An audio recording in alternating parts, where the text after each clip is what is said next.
Bom, gente, olá, tio Léo falando aqui com vocês, professor de História e Geografia. Estamos aí começando mais uma nova aula, um novo conteúdo, e aí o tema vai ser aí os primeiros habitantes do Brasil, para a gente fechar a unidade passada, né, a unidade do primeiro bimestre, e passar aí as aulas de História, tá bom? Vamos ver aí um novo conteúdo.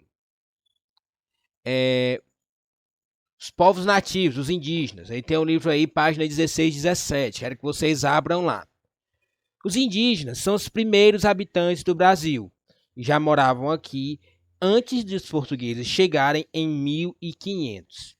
Antes dos portugueses chegarem, os indígenas eram muitos e se dividiam em nações, tribos e aldeias de diversos tamanhos. Vamos lá, esses dois primeiros pontos. Pessoal, é importante a gente ter em mente o seguinte: os povos indígenas, os povos nativos do Brasil, se eu falar indígena, se eu falar povos nativos, tudo quer dizer uma coisa só. Se refere aqui aos índios, aos primeiros habitantes do nosso país. Eles estavam aqui antes dos portugueses chegarem. Eles habitavam aqui há cerca. Registros falam que há mais de 10 mil anos existem pessoas aqui nesse território. E mais de 35 mil anos. Aí o registro da Luzia, um fóssil que tem lá no museu, que tinha lá no Museu Nacional, né? O que acontece? Nós temos no nosso território vários grupos indígenas, vários povos indígenas, várias sociedades de nativos. Porém, antes, nessa época, havia muito mais. E esse muito mais era muito mais mesmo, de verdade.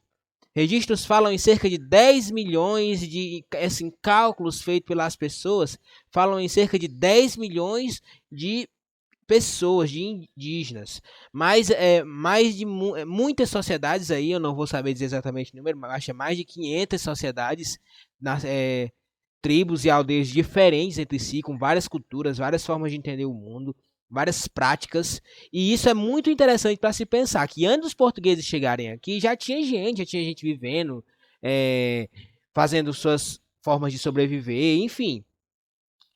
Antes dos portugueses chegarem, os indígenas eram muitos e se dividiam em nações, uma ordem, nações, tribos, aldeias. E aí vão ter diversos tamanhos essas aldeias. Vai ter aldeia de 20 pessoas, de 1000 pessoas, de 10 pessoas, de 50 pessoas, enfim. Atualmente, hoje, falando de hoje, os povos indígenas, eles são divididos em 4 partes, porque essa divisão ela é baseada no idioma. De acordo com a língua que falam, e existem 4 idiomas principais, eles são divididos. Vão ser os povos tupi, o povo G, os povos G, que falam a língua G, os povos que falam o idioma Aruaque e também os caraíbas, que falam o idioma Caraíba. É importante a gente pensar no seguinte: nós somos descendentes dos indígenas, somos descendentes desses povos nativos. Porém, a gente não fala a língua deles, a gente pouco conhece sobre o tupi. Por mais que sobre o tupi, ou o aruaque, ou o caraíba, por mais, é importante sempre lembrar disso, que a nossa língua, o nosso idioma, o nosso português, ele seja muito influenciado pela linguagem tupi. Palavras que nomeiam cidades, bairros, por exemplo, Parangaba, Calcaia, nomes de pessoas como Maiara, Janaína, vários termos que a gente usa hoje, são de origem indígena. E aí eles exerceram uma influência muito forte no nosso idioma, no nosso português. Porém, eles falam 4 dialetos que nós não conhecemos, mas são 4 dialetos totalmente diferentes desses dialetos que a gente chega a conhecer, ou do nosso português. É a língua Tupi, G, Aruaque e Caraíba. A gente não conhece. Uma outra questão também é que, além dos idiomas, eles terem idiomas próprios, eles têm vários costumes, várias práticas, o que faz a cultura indígena, da cultura dos povos nativos, uma cultura muito rica, tá bom? Vamos lá. Esse aqui, gente, deixa eu só colocar aqui o ponteirinho. Aqui. Esse aqui, gente, são mapas das nações indígenas no Brasil. Eu vou dar um zoom aqui. Aqui, ó, vocês vão ver, isso aqui é o Brasil, aqui é o Ceará. O Ceará tá aqui, ó. E aqui é como se fosse um zoom maior aqui no Ceará. Mas vamos lá. Que é o mapa do Brasil. Cada bolinha dessas que vocês veem são tribos ou nações indígenas, números de povos indígenas no Brasil. E aí, quanto maior a bolinha, maior é o número de pessoas. Certo? Olhem aí, ó, como é interessante. Tem muitos espalhados por todo o Brasil, tem muitas nações indígenas. Aqui é no Ceará. Cada marcaçãozinha dessa é referente a um povo indígena. Existem 14 povos indígenas espalhados aí por 18 municípios. Aqui é Fortaleza, onde está essa mãozinha.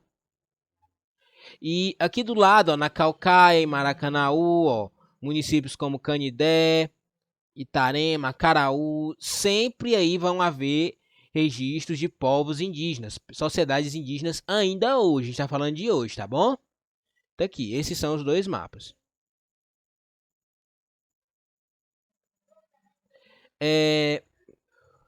Agora a gente vai falar um pouquinho sobre o trabalho dos povos indígenas. É muito importante a gente ter em mente que o trabalho dos povos indígenas é baseado em duas coisas: na natureza e na coletividade. A gente vai ver um pouquinho melhor sobre isso depois. Mas assim, é importante ter noção do quê? Que os vários povos indígenas, já estou lendo esse pontinho aí, ó. Os vários povos indígenas sobreviviam da coleta de itens da natureza, caça, pesca e agricultura. E geralmente havia uma divisão por sexo. Tudo que fosse produzido na aldeia era dividido entre todos os membros da tribo ou aldeia. Tudo que fosse produzido na agricultura, né, seria dividido. Esses são os dois conceitos, são as duas questões básicas para a gente entender como era a vida das sociedades indígenas. Era baseada em duas questões muito interessantes: no respeito e na dependência da natureza como principal, como é que eu posso dizer, como principal ajudador das pessoas. A natureza quem dava tudo, dava a comida, dava a habitação, vocês vão ver já já, dava os materiais, tudo era fruto da natureza. E eles tinham um respeito muito grande pela natureza, que a gente também vai entender isso melhor já já. E a outra questão é a coisa da coletividade. Porque, por exemplo, havia trabalhos para mulheres e havia trabalho para homens. Porém, todos comiam, todos aproveitavam, todos usufruíam do fruto desse trabalho. Vou dar um exemplo aqui. Havia que, por exemplo, as mulheres, elas plantavam e colhiam na agricultura, elas coletavam frutas, faziam comidas, faziam a farinha de mandioca, cuidavam das crianças e confeccionavam redes e cestos. Porém, digamos, uma índia, ela coleta as frutas, ela coleta muitas frutas. As frutas não vão ser só para ela, vai ser para toda a aldeia, vai ser para toda a tribo. Isso aí é uma divisão comum para todos. E os homens, eles preparavam a terra para a agricultura, caçavam e pescavam, confeccionavam armas e canoas, construíam as ocas, faziam as expedições guerreiras e eram responsáveis pela proteção da tribo. O que isso quer dizer? Isso quer dizer o seguinte, gente, que a um homem ele podia até caçar, né? Ele podia até achar um grande animal, mas aí também havia essa divisão aí do que fosse achado. Tudo que era lucro para eles não existia, assim, essa coisa de trabalhar pelo lucro. Você trabalhar e ganhar aquilo e ficar para você. Isso é o lucro. Você trabalha, ganha, aí paga as coisas e o que sobra é seu, isso é o lucro. Porém, eles trabalhavam em vista de só ter o que viver, tá bom? Vamos lá. Cultura indígena. Esse é um outro aspecto muito importante para a gente entender aqui. Nas aldeias indígenas vão existir dois líderes. Isso é um pouco da divisão das aldeias. Tá na página 22. Quem puder abrir, que abra. Esses textinhos, gente, lembrando, eles são pequenos resumos dos capítulos, porque a gente adiantou aí alguns capítulos porque nós estávamos atrasados. Então eu precisei adiantar para que a gente pudesse desenvolver um negócio bem legal, algo bem, ver tudo bem visto, mas aí também de forma que a gente pudesse adiantar conteúdos, tá bom? Vamos lá. Vamos continuar falando da questão da cultura indígena, lá na página 22 do livro. Eu disse para vocês que a gente está vendo aí alguns capítulos a mais. Por quê? Para a questão mesmo de adiantar o conteúdo. A gente estava um pouquinho atrasado, nós precisamos adiantar os conteúdos, tá bom? Vamos lá. Nas aldeias indígenas existem dois líderes: o chefe da aldeia e o pajé ou xamã, que é o líder espiritual ou religioso da tribo. O chefe da aldeia, gente, ele vai ser responsável pelas divisões de trabalho e a organização da tribo. Ele baseia-se na coletividade, no sentido aí da coletividade. É importante, gente, nós lembrarmos o seguinte, que vai ter o chefe, que ele vai ser responsável por essa divisão administrativa, ele vai organizar as coisas, ele vai ser geralmente justo, ele quem vai julgar aí algumas questões que acontecerem de conflitos, e geralmente é uma pessoa idosa, eles sempre vão dar uma valorização às pessoas mais velhas ou idosas. O xamã, ou pajé. O xamã é um sacerdote, ele possui poderes de cura, realiza adivinhações e interpretações a partir das crenças nas forças místicas da natureza. O que acontece, gente? A gente tem que lembrar que são culturas diferentes da nossa. A gente está partindo disso primeiro. É uma cultura diferente da nossa. São costumes, tudo é diferente da gente, a cultura indígena. Mas que seja antes da nossa, porque é de antes da gente, essas culturas indígenas, elas são diferentes. E a gente estranha algumas vezes. Porém, eu estava falando isso nas aulas ao vivo. É muito importante nós termos a questão do respeito. A gente aprende essas coisas dessas culturas não só para ficar sabendo como é que é, mas também para aprender a respeitar. A questão do respeito a essas culturas e saber como o nosso povo surgiu é muito importante para que a gente tenha noção aí de que todos os grupos, todos os povos, todas as culturas são importantes. Independente de como eles são diferentes ou de como eles são diferentes da gente ou se são parecidos. Essa questão da cultura indígena vai envolver muito uma tradição, uma adoração, uma crença na força da natureza, que nem eu disse para vocês. Eu disse para vocês que a natureza dá tudo para as pessoas, né? E o que é que os povos indígenas, eles pensavam? Eles pensavam o seguinte: eu recebo meu alimento da natureza, eu recebo o ar que eu respiro, a água que eu bebo, tudo me vem da natureza. Então a natureza ela é como se fosse uma divindade. O que é uma divindade? É um Deus para mim. E eles vão ter uma adoração, eles vão ter uma veneração às forças da natureza. Ao sol, à chuva, à lua, às forças como os ventos, os raios. Eles vão ter essa forma de veneração, digamos. O que é veneração? É uma adoração, é um respeito, sabe? O xamã, nisso tudo, ele vai ser o sacerdote. Que é o sacerdote? Tipo representante. É o responsável pela organização dessa parte religiosa entre os índios, entre os povos nativos. Aí ele possuía poderes de cura, ele possui poderes de cura, realiza adivinhações e interpretações. Um aluno perguntou hoje: tio, ele tem poder mesmo? Eu respondendo para ele, respondendo para vocês, digo o seguinte: não sei. Não tem como provar se uma pessoa tem poder ou não, não tem. Porém, eu sei de uma coisa: ele era uma pessoa idosa, era uma pessoa muito experiente e uma pessoa que conhecia muito a natureza, e isso ajudava ele em diversas questões. Porque assim, principalmente nos casos de cura, eles sempre recorriam à natureza, porque para eles a natureza sempre ia ter uma resposta.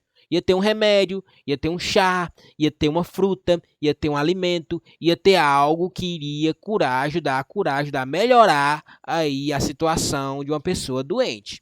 E o pajé, ou o xamã, ele sabia muito bem disso, ele conhecia muitas plantas, ele conhece muitas plantas, conhece muitos animais, ele tem um conhecimento da natureza tão grande que nós não conseguimos aí imaginar. E a partir disso, ele faz esses trabalhos curativos, essas questões curativas, de curar as pessoas. Ele, por exemplo, uma pessoa estava com dor de cabeça, ele recomendava: não, tome esse chá, ou tome essa solução aqui, tome essa folha, come essa folha, beba o chá dessa folha. Isso é uma coisa que nós chamamos de medicina natural. Eles eram praticantes de uma medicina natural que dava muito certo, que dá muito certo. Porque grande parte dos índios eram ou são também saudáveis, tá bom? Muitas tribos acreditavam na natureza como algo vivo e divino, que foi o que eu disse para vocês. Por meio da natureza, esses povos vivem. Existem várias divindades ou deuses da natureza. Isso a gente vai ver depois, um pouquinho no que nós chamamos de mitologia ou de de mitologia indígena, dos povos indígenas aqui. Existem muitos deuses, muitas divindades que eles acreditavam. E aí eles davam a sua adoração. Nas cerimônias ou nos rituais religiosos, a música e a dança eram muito comuns. Por quê? Porque a música e a dança, gente, eram formas de expressão, eram formas de eles mostrarem a adoração aos deuses deles, às divindades deles, ou de chamarem a atenção. A gente vai ver umas fotos já já, em que eles estão nessas cerimônias, nesses rituais, e vocês vão ver que o corpo, está todo cheio de cores, tintas, que eles estão bem chamativos nesse sentido, nesse intuito. Havia também a transmissão de ensinamentos por meio da fala, já que as sociedades, esses povos não sabiam escrever, e isso era feito de geração em geração. Gente, é importante a gente lembrar do seguinte: esses povos não sabiam escrever e que por isso eles tinham que passar o que eles sabiam para alguém de alguma forma. E os líderes, os mestres indígenas, os chefes de aldeia, os pajés, eles passavam por meio da fala. Eles falavam, contavam histórias, davam ensinamentos, e isso ia passando de geração em geração, vai passando de geração em geração. Observem agora essas imagens. Ó. Essas imagens mostram um pouco de como é que são esses rituais indígenas, desses povos indígenas. Como é que eles faziam aí nesses momentos de cerimônias religiosas. Aqui eles estão todos pintados, estão todos coloridos, nesse intuito aí, e fazendo as suas danças, fazendo as suas coreografias, fazendo as suas músicas. É uma coisa muito legal, muito interessante se você for pensar, porque é uma cultura muito rica. A habitação indígena, gente. Os nativos brasileiros, eles vivem em grandes habitações. Essas habitações são chamadas de ocas. Por viverem em uma sociedade coletiva, vamos lembrar disso da sociedade coletiva, onde dividem tudo e tudo é para todos. As ocas geralmente são grandes e abrigam várias famílias de indígenas. Existem ocas de vários formatos, existe oca circular, triangular, quadrada e feitas de diversos materiais, como quais? Madeira, cipó e folhas de árvore. Por serem materiais que não duram muito, as ocas são refeitas várias vezes. As ocas, gente, são essas habitações. Vão ter ocas grandes, vão ter ocas pequenas, vão ter ocas de várias formas, mas o importante é que elas refletem a coletividade da aldeia ou da tribo indígena.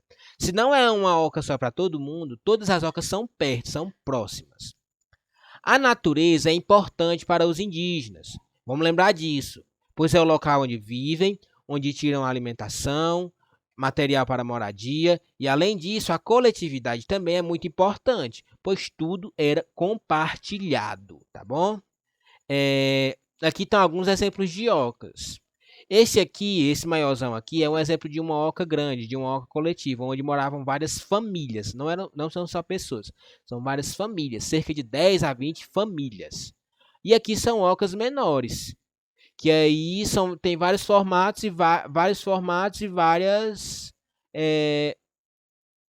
várias características. A alimentação dos povos indígenas. Os indígenas se alimentavam do que conseguiam da natureza, por meio de caça, pesca e agricultura. Aí eu trouxe alguns exemplos. Frutas, o mamão, a banana e o caju. E no caju eles aproveitavam ainda a castanha. Frutas que hoje pra gente até hoje são comuns, né? Quem nunca comeu uma banana ou fez um suco de mamão, suco de caju ou uma vitamina de mamão. E além disso, nunca comeu uma castanha do caju. Eles faziam isso da época deles e fazem até hoje. E a gente também faz, é uma herança indígena. As sementes também como o milho, que eles usavam para fazer o pão de milho. Por exemplo, a gente gosta muito, muita gente, eu pelo menos gosto muito de cuscuz. Cuscuz é esse pão de milho. O que é o pão de milho? É quando você faz ali o pão, só que ao invés de usar a massa do trigo, você usa ali o milho. E aí ficou aquilo que a gente conhece como cuscuz ou pão de milho. Muita gente também chama de pão de milho. Além de usar para fazer o pão de milho, o milho também era usado para comer mesmo, né? E usado para fazer diversas outras receitas, como pamonhas, canjicas. Claro, gente, que hoje, a pamonha que a gente conhece hoje, a canjica que a gente conhece hoje, ela é muito diferente da pamonha, da canjica ou do pão de milho, né? No caso do pão de milho, dessas de antes, dessa época dos indígenas. Mas foi começar a fazer, quem teve as ideias, quem colocou coisas importantes foram os povos indígenas, os povos nativos. Raízes e tubérculos como a batata doce, a abóbora e a mandioca que faz, com que eles faziam, com que eles fazem a farinha de mandioca. Essas raízes, gente, são muito importantes, mas principalmente a mandioca, ela é essencial. Por que, que ela é essencial, gente? Porque acontece o seguinte, na mandioca você vai fazer várias misturas, vários alimentos, como tapioca, beiju, e isso da mandioca era muito constante. E sempre havia mandioca disponível para eles. Eles sempre faziam aí essas opções da mandioca. Faziam a farinha da mandioca, faziam tudo. E tinham animais, eles comiam carne. Animais como peixes, tartarugas, antas, capivaras. É, os peixes principalmente. O caso dos peixes vai ser o caso principal. Como tinha poucos animais para eles disponíveis, o caso dos peixes aí, os peixes eles eram sempre disponíveis, né? Eles sempre moravam perto de rios, de lagoas e iam lá pescar.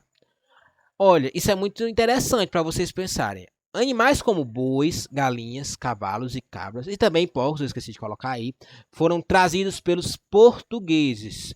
Não existia boi, galinha, porco, cavalo, cabra no Brasil colônia. No Brasil, antes dos portugueses chegarem. Passou a existir no Brasil colônia, porque os portugueses trouxeram lá da Europa para cá, dentro dos seus barcos. Além disso, para fazer e guardar os alimentos, os povos nativos produziam objetos como potes, pilões, balaios e cabaças. Isso também é legal de se lembrar porque eles faziam as comidas a partir da natureza e os objetos para guardarem as comidas. E aí eles pegavam barro, pegavam folhas, pegavam madeiras, pegavam cipós, pegavam vários objetos que eles viam na natureza e faziam aí esses recipientes. Faziam potes para guardar água, o balaio, faziam as cabaças, enfim, é um negócio muito interessante, tá bom? Vamos ver aí algumas imagens. Aqui o caju, o mamão, a banana, o milho e aqui a mandioca, que é tão importante, né? Gente, é isso, sabe? Vamos aqui encerrando agora a nossa aula. A gente vai eu vou querer que vocês façam a atividade de vocês. É muito importante vocês me entregarem essa atividade até a próxima semana. Já mandei aí no grupo de vocês do WhatsApp. Qualquer dúvida, me consultem, me procurem. Falem com o tio Léo, que aí eu tô aqui para ajudar vocês. Eu peço desculpas se tiver alguma zoadazinha de fundo aqui. É porque tá tendo um pequeno probleminha aqui técnico. Peço que vocês me procurem, por favor, se estiverem com dúvidas. E que assistam a aula ao vivo. Quem puder assistir a aula ao vivo, eu peço que assista. Por quê? Porque é muito importante para vocês assistirem essa aula, para que a gente possa aí desenvolver melhor os conteúdos, que vocês podem perguntar, a gente pode interagir. E seria muito legal também, tá bom? Nós ficamos por aqui por essa aula de hoje. Agora estamos aqui, vamos encerrar esse conteúdo. E é isso, gente. Até a próxima aula. Valeu. E estamos juntos. Qualquer dúvida, procurem aí o tio Léo, tá bom? Valeu!